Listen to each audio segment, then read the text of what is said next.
The sun rose bright and bubbly over Rainbow Reef, painting the water with stripes of gold and pink. The 4 pelican friends, Pip, Poppy, Pebble, and Captain Bill, stretched their wings wide after a night of very wiggly dreams. Today was no ordinary day. Today was playground day. Poppy bounced in place. "I can't wait." Captain Bill said he found something magical yesterday. Pebble flapped excitedly. "He said it was the best surprise we've ever had. Better than the bubble geysers, better than the giant clam choir, even better than the rainbow crabs doing tap dance." Pip gasped. "Nothing is better than dancing crabs.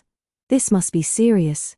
Captain Bill let out a proud, "Gather round, my feathery crew. Today, we're heading somewhere extraordinary. Something I found while doing my morning gliding practice." The little pelicans followed him as he marched across the beach, their webbed feet squishing and sploshing in the warm sand. They passed driftwood logs, sparkly tide pools, and seashells that hummed like flutes in the breeze. Suddenly, Captain Bill stopped.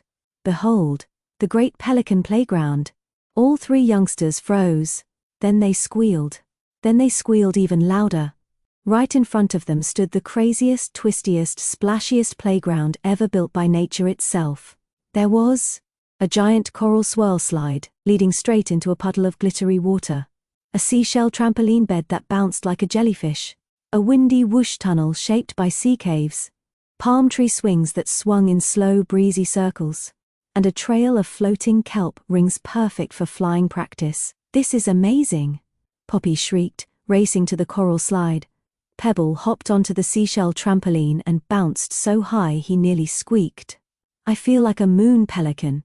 Pip zoomed through the windy whoosh tunnel and came out spinning like a top. "I'm dizzy but happy about it." Captain Bill chuckled. "The ocean makes the best playgrounds. You just have to look closely." The friends took turns trying everything. They slid down the slide until their feathers poofed up like little dandelions. They swung on the palm trees so high they nearly touched the sky. They hopped through the kelp rings, giggling each time a ring spun or danced in the water. Soon, they discovered a tiny lagoon behind the slide, with glowing stones that shimmered softly like stars. Poppy picked one up. "Ooh, they look like treasure." Pebble set 3 in a row. "Let's make a path, a sparkly pelican path." Together they built a beautiful glowing walkway that led from the lagoon back to the main playground. When the sunlight hit it just right, the stones twinkled in rainbow colors. Pip gasped. "It's like we made our own magic."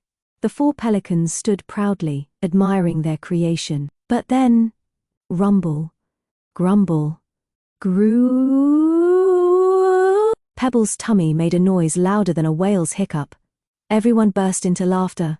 Captain Bill nodded. "All great adventurers need a snack." To the Snack Rock. Snack Rock was a giant, flat boulder, where seagrass grew in fluffy piles and tiny fish liked to play near the surface. The pelicans dipped their beaks into the water, scooping up tasty treats. As they ate, they chatted about their favorite part of the day.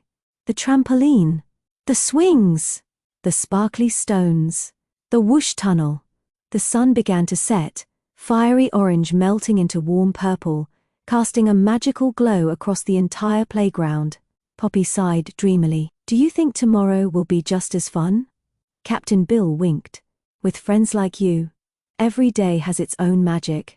The 4 pelicans huddled together as the gentle waves played a soft nighttime lullaby. And as the sky filled with stars, the great pelican playground sparkled as if promising more adventures were still